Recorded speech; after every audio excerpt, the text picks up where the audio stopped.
Hər vaxtınız xeyir olsun. 5 suallıq ümumi sınaq izahı ilə başlayaq. İçəridə baş verənlər kişinin gözündən qaçmadı cümləsində hansı cümlə üzvləri iştirak etmir? İlk olaraq iştirak edənləri sayaq, amma biz cavabda iştirak etməyənləri götürməliyik. Getdik. Kişinin gözündən qaçmadı, birlikdə frazeoloji birləşmə sayılır deyə ayırmırıq, birgə təhlil edirik. Ümumiyyətlə yadda saxlayın. Frazeoloji birləşmədə üçüncü növ təyinli söz birləşməsinə oxşar məqam varsa, eyb yox. Onu da frazeoloji birləşmə tərkibinə daxil edib bir cümlə özü sayırıq.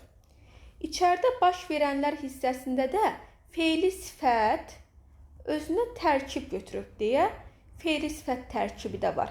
Yəni qısaca birinci sualda cümlənin sintaktik təhlili mübtəda və xəbərdən ibarətdir. Amma bizə deyir ki, nə iştirak etmir? Cavabımız olacaq D variantı. Cümlədə hansı durğu işarələri buraxılmışdır?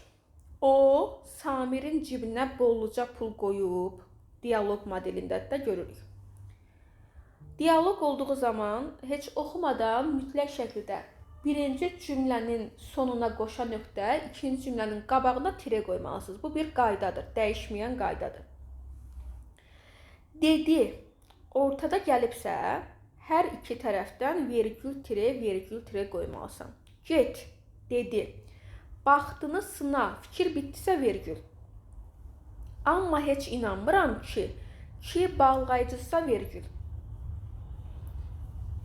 Sən o işə girə biləsən. Deməli, burada fikir verin, buraxılıb, unudulub, 4 ədəd vergül, 3 ədəd tire, bir də qoşa nöqtə. Burada nöqtə, burada vergül, müəllif özü qoyub deyə bunları əlavə olaraq saya bilmərik. Bunlar buraxılmış sayılmır. O səbəbdən cavabımız B variantı.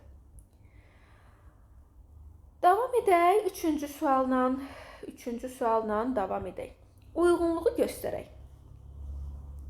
Feildən düzəlmiş isimdir. 2 leksik şəkilçi vasitəsilə düzələn və kökü feil olan feildir. Sözün kökü sifət özü feildən düzəlmişdir. Saydan düzəlmişdir. Sifətdən düzəlmişdir. Əla. Gəlin bir-bir baxaq. Görək bu A, B, C, D, Y sözlər verilib. Hansı saydan düzəlib? Məncə azalmaq saydan düzəlib, düzdür? 4'ü B'yə qoyaq. Əla. Bu getdi. Görək hansı sifətdən düzəlib? Məncə lovğalanmaq sözü lovğa sifətindən düzəlib. Burada yazıram Y-ni. Əla. 4'ə B-ni qoydum, 5'ə Y-ni. 4'ə B, 5'ə Y, hələ ki 3 variant uyğun gəlir. Feildən düzəlmiş isimdir. Məncə göndərişə uyğun gəlir. Göndərmək feilindən göndəriş ismi. 1'ə də qoyduq A-nı. 1'ə A-nı qoydunsa cavab bilindi. İndi digərləri yoxlayaq. 2'yə D qoyublar, 3'ə də C qoyublar. Görək 2 həqiqətən azğınlaş sözünə uyğundurmu? 2 leksik şəkilçi var. Bir də kökü feildir. Afərin, düzdür. 3'ə də qoyulub sözün kökü sifət.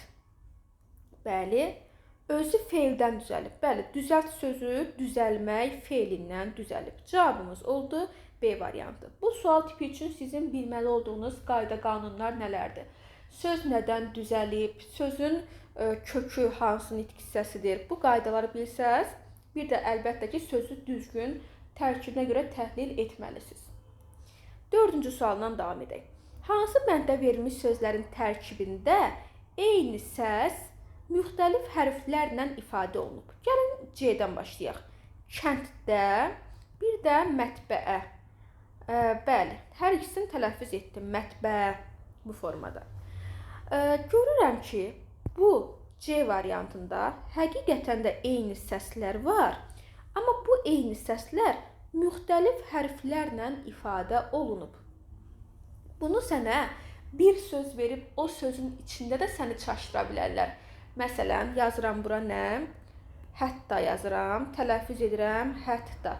Deyəcək, aşağıda verilən hansı sözdə eyni hərflər müxtəlif səslərlə ifadə olunub. O zaman sən bir sözə baxıb qərar verirsən. Amma burada 2 dənə söz yanaşı yazılıbsa, Hər zaman belə tiplərdə sən bir sözün digər sözə nəzərən eyni hərf, müxtəlif səs şərtinə cavab tapmalısan. Cavabımız olacaq C variantı.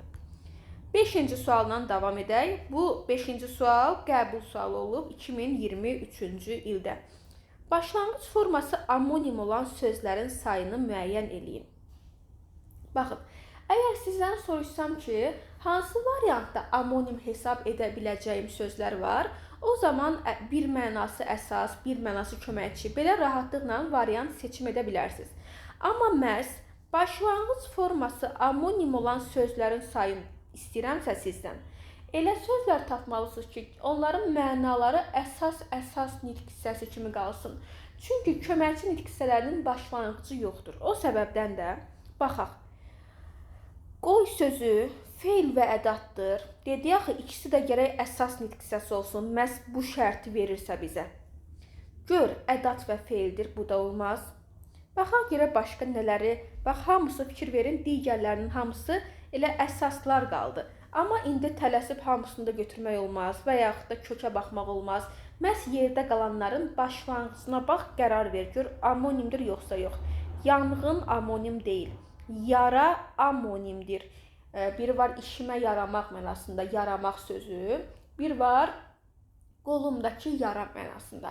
Amma sözümü yara çatdır, o zaman amonim olmaz. Çünki yara sözü yönlük halı isimdir.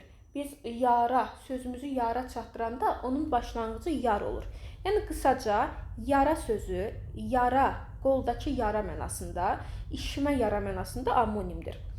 Başımızdakı, başlanğıcı başımızdakı sözüdür və bu da amonim deyil.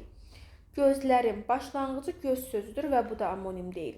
Dindarlar, başlanğıcı dindar sözüdür, bu da amonim deyil. Qırışlar, başlanğıcı qırış sözüdür, bəli, bu amonimdir. Biri var paltar qırışır, bir də var gözdəki qırış. Biri isimdir, biri feil. Deməli, amonim götürürük. Hələ ki, ikisini tapmışıq. 50 sözü də. Biri var 50, 51, 52, 53. Bu zaman başlanğıcı 50-dir. Bir də var ki, 50 ayaqlı olmaqda, yəni əli qolu olmaq, əli qolu var olmaq. Deməli, o 50 olan mənasında olan sifətlə 50 sayı amonimdir. Götürdük. Bizim başlanğıca görə amonim saya biləcəyimiz 3 söz var. Belə əziz müdavimlər, ümid edirəm ki, izahlar sizə qısa da olsa faydalı olur. Qısa konkret edirik ki, hər gün paylaşaq və sizə də yorucu gəlməsin. Əgər məhz bu tip izahları faydalı görürsünüzsə, rəy bölməsində öz dəyərli fikirlərinizi bizlərlə bölüşməyi, eyni zamanda əlavə hansı tiplərdə sınaq istəyirsinizsə, onları da yazıb bildirməyi unutmayın. Sağ olun, görüşənədək.